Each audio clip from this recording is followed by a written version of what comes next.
오늘 하나님 말씀은 누가복음 10장 25절로 37절의 말씀입니다.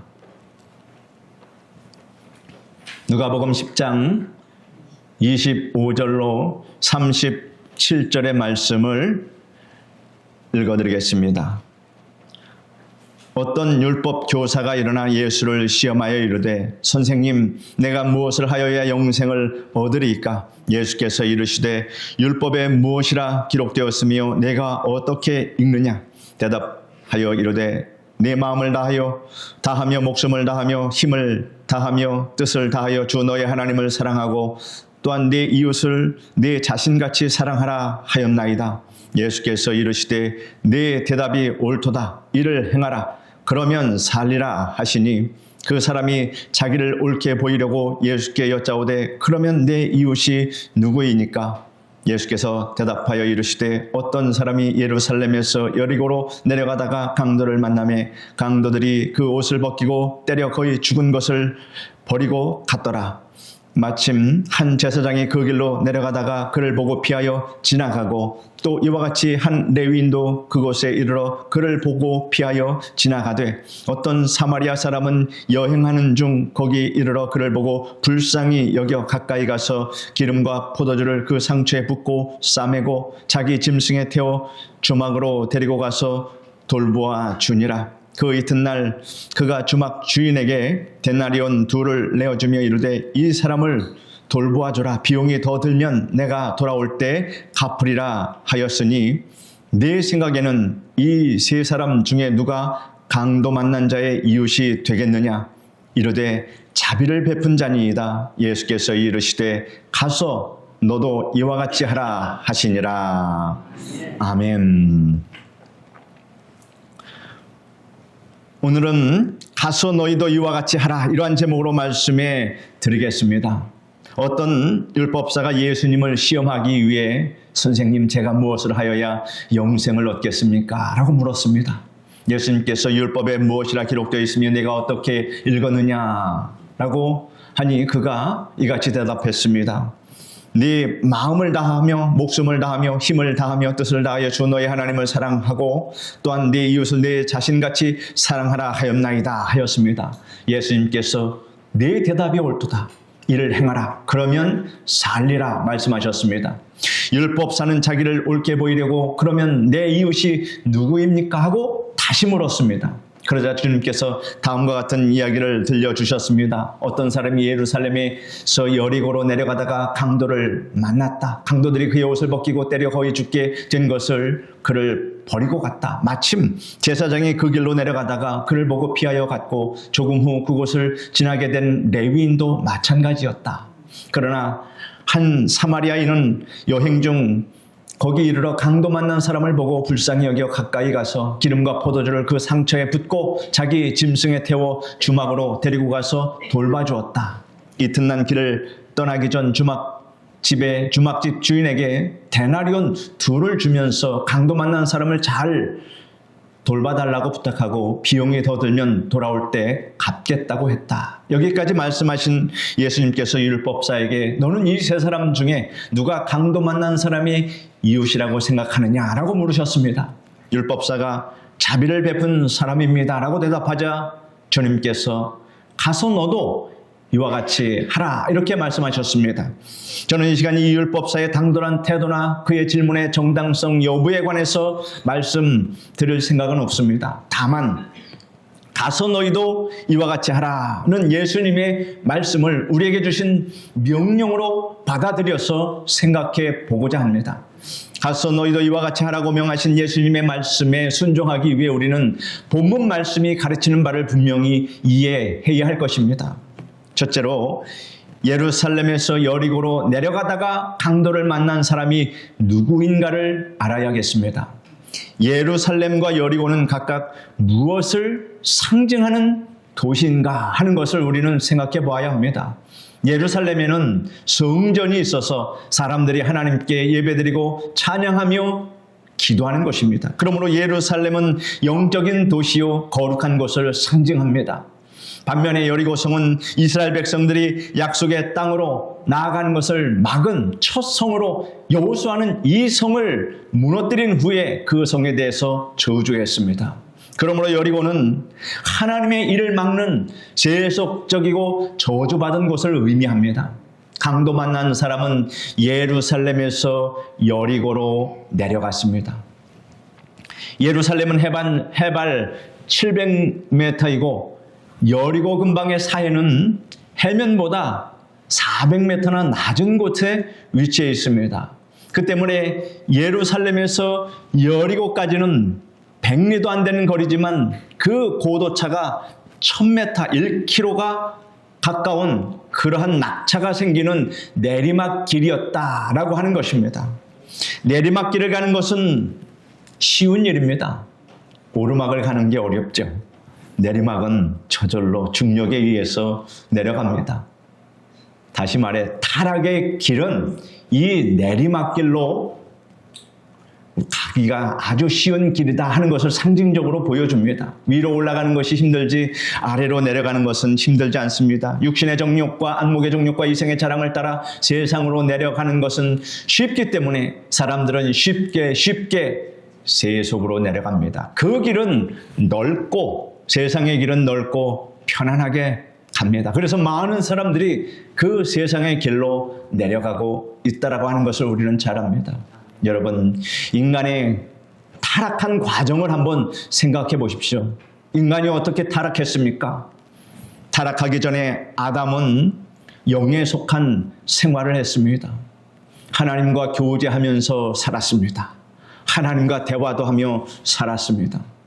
에덴 동산에서의 생활은 그러므로 참으로 평안하고 행복했습니다. 그런데 아담이 사탄의 꾀임에 빠져 하나님같이 되겠다는 탐욕을 갖게 되었습니다. 하나님으로부터 독립하겠다고 작정했습니다. 그래서 하나님께서 금하신 선악과를 따먹고 드디어 타락했습니다. 그러자 아담은 육신의 사람이 되었습니다. 영적인 사람에서 육신의 사람으로 타락한 것입니다. 그의 영은 죽고 하나님과의 교제가 단절되고 육체가 중심이 되는 그런 육신의 욕망을 따라서 사는 그런 생활을 하게 되었다라고 하는 것입니다. 하나님의 뜻이 무엇인지, 하나님의 영광과 하나님의 기뻐하심이 무엇인가를 알아보려고 하지 않고 자기의 주장대로 살아가는 육에 속한 생활로 전락한 것입니다. 그것이 지금 세상 사람들의 삶입니다. 사람들은 여기에서 멈추지 않고 점점 아래로 내려가는 생활을 했습니다. 계속해서 세속적으로 타락하고 죄 짓는 생활을 했습니다. 노아 시대에 이르러서는 사람의 죄악이 세상에 가득함과 그의 마음으로 생각하는 모든 계획이 항상 악할 뿐임을 보시고 땅 위에 사람을 지으셨음을 한탄하사 마음에 근심하시고 라고 했습니다. 사람들이 심히 부패했기 때문에 성경은 사람이 육체가 되었고 사람들이 육체에 속한 생활을 한다라고 말합니다. 그 때문에 하나님께서 사람 지은 것을 한탄하실 정도가 되었습니다. 이와 같이 사람들은 영에 속한 생활에서 육체에 속한 생활로, 탐심의 생활로 예루살렘에서 여리고로 점차 내려오게 되었다라고 하는 것입니다. 오늘날 사람들이 완전히 죄악이 가득한 육체가 되어버린 그러한 상황에 처해 있습니다. 그러므로 죄를 짓고도 부끄러움을 느끼지 못하고 죄를 짓고도 뻔뻔하게 얼굴을 들고 다니며 죄가 관영한 속에서 이렇게 서로 죄인들끼리 살고 있다라고 하는 안타까운 현실입니다. 양심이 이제는 마비가 되었습니다. 하나님을 거역하고 등지고 사는 사람은 모두가 다 여리고로 내려가는 사람들입니다. 여리고로 내려가는 사람은 세상의 강도를 만날 수밖에 없다는 이 사실을 우리는 성경에서 알아야 합니다. 인생의 여리고로 내려가는 길에는 마귀가 역사하고 있습니다.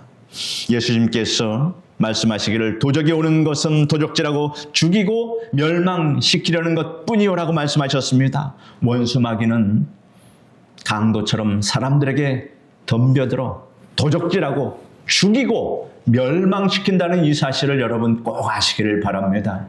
성경에 근신하라 깨어라 너희 대적마귀가 우는 사자같이 두루다니며 삼킬 자를 찾나니라고 기록하고 있습니다. 오늘날 마귀는 먹이를 찾는 사자같이 여리고로 세상으로 내려가는 영혼을 파멸시키려고 날뛰고 있다고 하는 사실입니다. 마귀는 도적질합니다. 마귀가 하는 일은 거짓말하고 도적질하는 것입니다. 삶의 의미를, 고귀한 의미를 빼앗아갑니다. 이것이 도적입니다.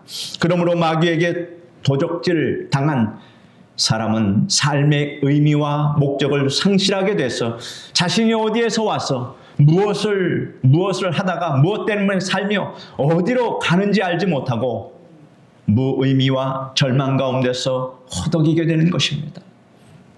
그리고 원수 마귀는 죽이고 멸망시키는 일을 합니다. 이것은 육체의 죽음뿐만 아니라 더 중요한 것은 영혼을 멸망으로 떨어뜨리는 것을 말합니다. 영혼의 멸망은 참으로 비극입니다. 오늘날 수많은 사람들이 예루살렘에서 여리고로 내려가다가 강도 만난 사람처럼 원수 마귀에게 삶의 의미를 빼앗기고 거반 죽게 되어 처절한 절망 가운데 피투성이가 되어 있다라고 하는 사실입니다. 우리는 이러한 사실을 오늘 말씀 속에서 확실히 깨닫게 되기를 간절히 바랍니다. 둘째로 강도를 만나 죽어가는 자를 구원하는 데 필요한 것이 무엇인가를 우리는 알아야 합니다. 제사장이 강도를 만나 죽어가는 자의 곁을 지나가게 됐습니다. 제사장이 강도 만난 사람의 그 곁을 지나간 것입니다. 그런데 제사장은 그를 한번 쳐다보고 그냥 지나가고 말았습니다. 강도 만난 사람에게 제사장은 아무런 도움이 되지 못했습니다. 얼마 후 레위인이 지나가게 되었는데 그도 강도를 만나 죽어가는 사람을 보았으나 못 본 척하고 지나쳤습니다. 강도 만난 사람에게 레위인 역시 도움이 되지 못했습니다. 여러분, 제사장은 율법을 대표합니다. 강도 만난 사람에게 제사장이 도움이 못 되었다는 것은 율법의 행위와 지식이 강도를 만나 죽게 된 사람을 구원해주지 못한다는 것을 상징적으로 우리에게 말씀해주고 있다고 하는 사실입니다. 오늘날 세상에 많은 종교가 있습니다. 사람들은 율례와 법도를 만들고 율법을 지키려고 노력합니다. 그러나 세상의 종교는 영혼의 구원을 줄 수 없습니다. 세상에서 강도 만나 죽게 된 상황에 놓인 인생을 구원해 주지 못한다는 것입니다. 오직 구원은 예수 그리스도 외에는 없다라고 하는 이 사실을 확신하시길 바랍니다. 레위인은 종교 의식을 대표합니다. 상징성이 있는 것입니다. 강도 만난 사람에게 레위인이 도움이 못된 것은 종교 의식이 강도를 만나 죽게 된 사람을 구원해 주지 못함을 우리에게 말씀해 주고 있습니다. 많은 사람들은 정치, 경제, 사회 제도만 잘 고치면 곧 인간이 행복해지고 선해질 수 있다고 말합니다. 루소는 계몽주의 사상가로서 인간은 본래 선한 존재인데 잘못된 사회 제도와 환경이 인간을 악하게 만든다고 그렇게 주장했습니다. 그래서 인간 문제의 해답을 환경 개선에서 제도 개혁에서 찾으려고 했습니다. 많은 사람들이 루소의 말을 믿었습니다. 오늘날 교회 안에까지 이러한 사상이 들어와서 사회개혁을 복음인 양 외치는 사람들이 생겨났습니다. 그러나 성경은 인간이 선하지 않다고 분명하게 목박아 정의하고 있습니다. 의인은 없나니 하나도 없으며 또 모든 사람이 죄를 범하였음에 하나님의 영광에 이르지 못하더니라고 말하고 있습니다. 제도개혁이 문제가 아니라 인간의 근본 문제는 죄의 본성에 있고 그것은 환경 때문이 아니라 아담으로부터 물려받은 그 타락한 본성, 그 죄성 때문이라고 하는 것입니다. 아무리 제도가 좋아지고 사회가 발전해도 죄의 문제는 그 제도로 해결할 수 없는 문제입니다. 강도 만난 사람에게 레위인이 도움이 되지 못한 것은 종교의식 행위 역시 강도 만나 죽게 된 처지에 있는 인생들을 구원해 주지 못한다는 것을 상징적으로 우리에게 말씀하고 있는 것입니다. 그런데 한 사마리아 사람이 강도를 만나 죽어가는 자의 곁을 지나가게 되었습니다.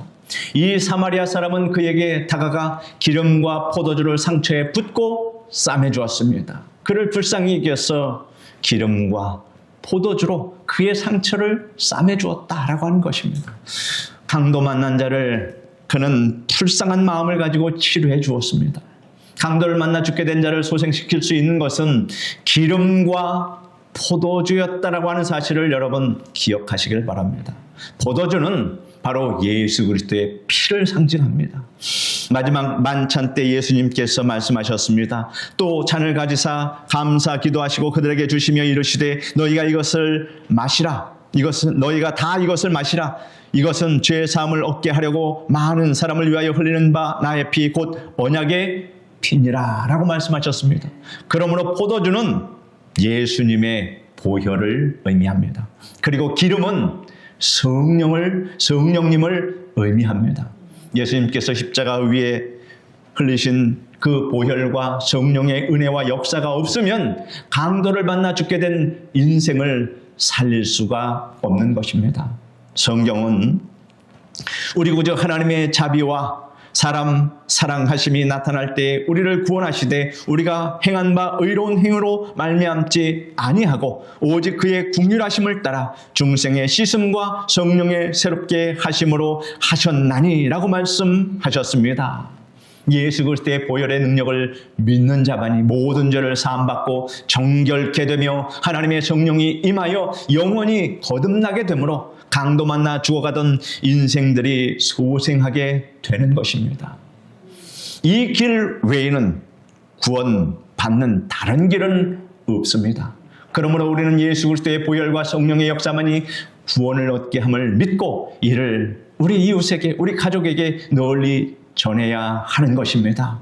셋째로 우리는 제사장과 레위인의 태도를 본받지 말아야 합니다. 제사장과 레위인은 무관심주의자였습니다. 강도 만나 상처를 입은 것은 그 사람의 문제지 자신과는 상관이 없는 일이라고 생각하면서 그냥 지나쳐버린 것입니다. 그러나 우리는 제사장이나 레위인처럼 무관심주의자가 되어서는 안 됩니다. 그들에게는 예수 그리스도의 그 사랑이 없었다라고 하는 것입니다. 사랑이 있으면 무관심할 수 있습니까? 자녀를 사랑하는데 자녀가 행하는 모든 것에 무관심할 수 있습니까? 관심을 가지고 항상 지켜보고 있는 것이 부모의 마음입니다. 하나님께서 우리에게 이처럼 사랑하셨고 우리를 구원해 주셨고 그 사랑이 우리 가운데 여러분 흘러 넘쳐서 그 사랑이 이웃에게까지 전달하도록 하나님은 그렇게 우리에게 사랑을 부어주셨다라고 하는 이 사실을 알고 여러분 사랑이 있으면 이 율법사와 레위인처럼 무관심할 수 없다라고 하는 것을 우리는 알게 됩니다. 우리 주위에 강도를 만나 죽어가는 사람이 수없이 많이 있는데 그 사람의 문제는 그 사람의 문제지 나와는 상관이 없다라고 말하면서 지나쳐서는 안 됩니다. 하나님께서 먼저 믿는 우리에게 보혈의 능력과 성령의 은혜를 가르쳐 주시고 체험케 하신 것은 이를 다른 사람에게 전하게 하기 위해서입니다. 그런데 원수 마귀에게 삶의 참 기쁨과 평안과 행복을 다 빼앗기고 벌겨벗겨지고 두려움과 고통과 절망 가운데 빠져있는 영혼들을 보고 무관심하게 지나쳐서야 되겠습니까? 또한 제사장과 레위인은 이기주의자였습니다. 강도를 만나 죽어가는 사람에게 접근했다가 어떤 사람이 자신에게 다가올지 모른다고 생각하고 그냥 지나쳐버렸습니다. 오늘날 복음을 전하기 위해서 적극적으로 나섰다가 핍박을 받고 조롱당하고 출세에 지장이 있을지 모르니 위험하다 하고 생각하여 입 다물며 제사장과 레위인과 그런 사람은 제사장과 레위인과 다를 바가 없다라는 것입니다. 제사장과 레위인은 희생을 하지 않으려고 했습니다. 강도를 만나 죽게 된 사람을 돌봐주면 시간과 물질을 들이고 힘을 소모해야 하는데 이러한 희생을 할 필요가 없다고 생각하고 지나가 버린 것입니다. 오늘날 우리가 예수 그리스도의 보혈의 은혜와 사랑을 사람들에게 나누어 주려면 여러분 시간과 물질과 힘이 소요됩니다. 우리가 행복한 커피 나눔을 하고 있는데 그러려면 당연히 물질도 들어갑니다. 하나님께서 공급해 주십니다. 또 그것을 만들기 위해서 시간이 필요합니다. 그 일을 하기 위해서 여러 사람의 힘이 필요합니다. 그러므로 우리가 이웃을 사랑하는 데에는 이러한 것까지도 다 각오하고 우리가 행하여 나가는 것입니다. 그 자체가 바로 사랑이라고 하는 것입니다. 그런데 이러한 희생을 할 필요가 없다면서 복음을 전하지 않는 이기주의자가 돼서는 안 될 것입니다. 우리는 제사장과 레위인의 태도를 부끄러워하고 그러한 태도를 본받지 말아야 합니다. 넷째로 사마리아인은 복음 전도자의 역할과 모범적인 자세가 어떠한 것인지를 보여주는 성도의 모범이요, 복음 전도자의 모범이라고 하는 사실입니다. 그 때문에 우리는 사마리아인처럼 되어야 합니다. 사마리아인은 강도를 만나 죽게 된 자를 보고 불쌍히 여겼습니다. 그에게는 사랑이 있었다라고 하는 것을 우리는 알 수 있습니다. 그러므로 우리는 원수 마귀에게 찢기고 상처 입고 죽어가는 영혼들을 불쌍히 여길 줄 알아야 합니다. 성경은 사람을 외모로 취하지 말라 이렇게 말씀하셨습니다. 그러므로 우리는 그 사람의 영혼을 보아야 합니다. 겉으로 보기에는 좋은 집에 살고 좋은 옷을 입고 좋은 음식을 먹고 지위와 권세를 갖고 잘 사는 것 같아도 그 영혼은 핍절하여 죽어가는 사람이 있습니다. 우리는 사람의 영혼을 보고 불쌍히 여겨야 할 것입니다. 그런데 죽어가는 영혼을 보고도 불쌍히 여기는 마음이 생기지 않으면 기도해야 합니다. 이는 내 사랑이 내 안에 주의 사랑이 내 안에서 고갈되었다라는 증거입니다. 그러면 원수 마귀에게 찢겨 죽어가는 영혼을 볼 때 우리가 기도하면 성령께서 우리에게 사랑을 부어주시고 깨닫게 하여 주십니다. 그리고 사마리아인은 강도를 만나 죽게 된 사람에게 가까이 다가갔습니다. 가까이 갔습니다. 그는 강도 만난 사람을 보고 불쌍히 여겨 눈물만 흘린 것이 아니라 그 사람 가까이 가서 그 사람의 상처가 어떻고 그 사람의 생명은 지금 붙어 있는지 다가갔습니다. 여러분은 강도를 만나 죽게 된 사람처럼 영적으로 죽게 된 영혼을 보고 불쌍하다, 어쩌면 좋으나 라고만 생각할 것이 아니라 그들을 가까이 가서 그들에게 관심을 보여야 합니다. 가까이 다가 구원의 복음을 전해야 합니다. 우리가 구원받지 못한 영혼을 불쌍히 여긴다고 할지라도 그들 가까이 가지 아니하면 그들을 살릴 수가 없습니다. 그러므로 영혼 구원을 위해 직접 혹은 간접으로 그들 가까이 나가야 할 것입니다. 그리고 사마리아인은 강도 만나 죽게 된 자의 상처에 포도주와 기름을 붓고 싸매 주었다라고 했습니다. 다른 것은 주지 않았습니다. 인간의 위로의 말을 하지 않았습니다. 위로의 말이 지금 죽어가는데 그 위로의 말이 무슨 소용이 있겠습니까? 말은 말뿐입니다. 우리는 마귀에게 찢겨 죽게 된 자에게 생명을 주는 그 복음을 전해야 합니다. 예수님의 보혈이 모든 죄를 씻어준다는 사실을 증거하여 죄 사함을 받도록 해야 하며 성령으로 거듭나 새 사람이 되며 성령으로 충만한 삶을 살 수 있도록 가르쳐줘야 합니다. 그리고 사마리아인은 강도를 만나 죽게 된 자를 어디로 데려갔습니까? 주막으로 데리고 갔습니다. 그는 포도주와 기름으로 상처를 치료하고 싸매준 것에서 끝내지 않았습니다. 강도 만난 사람이 힘을 얻어 다시 일상생활을 할 수 있도록 하기 위해서 주막으로 데려갔습니다. 여러분, 이 주막은 무엇을 상징할까요? 이 주막은 교회를 상징합니다. 여러분은 이웃을 전도하고 결심하게 하여 교회로 인도하십시오. 교회에 와서 말씀을 듣고 모이기에 힘쓰고 함께 기도함으로 영적으로 더욱 성장할 수 있도록 거기까지 도와주셔야 합니다. 성경은 모이기를 패하는 어떤 사람들의 습관과 같이 하지 말고 오직 권하여 그날이 가까움을 볼수록 더욱 그리하자라고 말씀하고 있습니다. 그러므로 교회로 인도하여 모이기를 힘쓰게 하며 또한 교회에서 봉사하고 충성하는 즐거움도 얻게 해야 하는 것입니다. 마지막으로 사마리아인은 강도를 만나 죽게 된 자를 위해 데나리온 2를 헌신했습니다.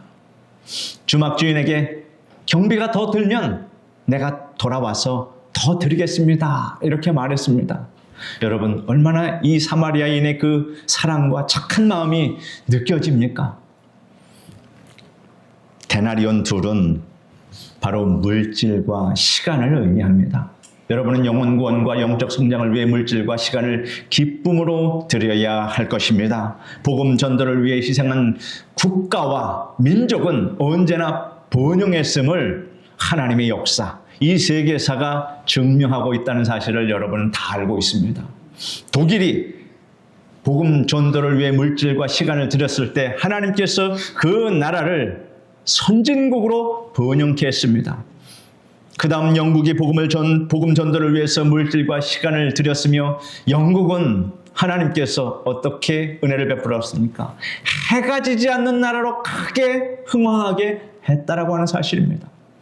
다음은 미국이 복음 전도를 위해서 세계 여러 나라의 물질과 시간을 아끼지 않았습니다. 그러자 하나님께서 어떻게 하셨습니까? 미국을 번영케 하셔서 세계 모든 나라 위에 서게 하셨습니다. 이것이 하나님의 역사입니다. 하나님은 우리가 눈으로 볼 수 있도록 하나님의 열매를 우리에게 보여주십니다. 하나님께서 말씀하시기를, 우리 다 같이 읽어봅시다. 내가 네 하나님 여호와의 말씀을 삼가 듣고 내가 오늘 내게 명령하는 그의 모든 명령을 지켜 행하면 네 하나님 여호와께서 너를 세계 모든 민족 위에 뛰어나게 하실 것이라 라고 하셨습니다. 네 하나님 여호와의 말씀을 듣고서 모든 명령을 지켜 행하면 하나님께서 은혜 베풀어 주신다 약속하셨습니다. 이 말씀이 여러분의 말씀이 되기를 바랍니다. 우리나라도 강도 만나 죽어가는 영혼들을 돌보기 위해서 물질과 시간을 아끼지 않으면 반드시 흥하고 풍요하게 될 것입니다. 그런데 여러분, 지금 우리나라는 기독교 국가가 되어서 하나님께서 흥하고 부욕해 해 주셨다는 사실을 지금 여러분의 눈으로 다 지금 현실을 목도하고 있지 않습니까? 이것이 증거입니다. 하나님은 살아 역사하셔서 믿는 자에게 말할 수 없는 은혜와 기적을 베풀어 주십니다. 이제 세계가 우리나라를 부러워할 정도가 되었습니다. 하나님의 은혜가 아니고 무엇입니까? 우리 개인도, 여러분, 국가뿐만 아니라 우리 개인도 그러하다라고 하는 사실이 있습니다. 성경에 같이 읽겠습니다. 주라, 그리하면 너에게 줄 것이니 곧 후이되어 누르고 흔들어 넘치도록 하여 너에게 안겨 주리라. 너희가 헤아리는 그 헤아림으로 너희도 헤아림을 도로 받을 것이니라 라고 말씀하셨습니다. 이 말씀대로 여러분 개인에게도 이러한 복이 이루어진다는 이 사실을 믿으시기를 바랍니다.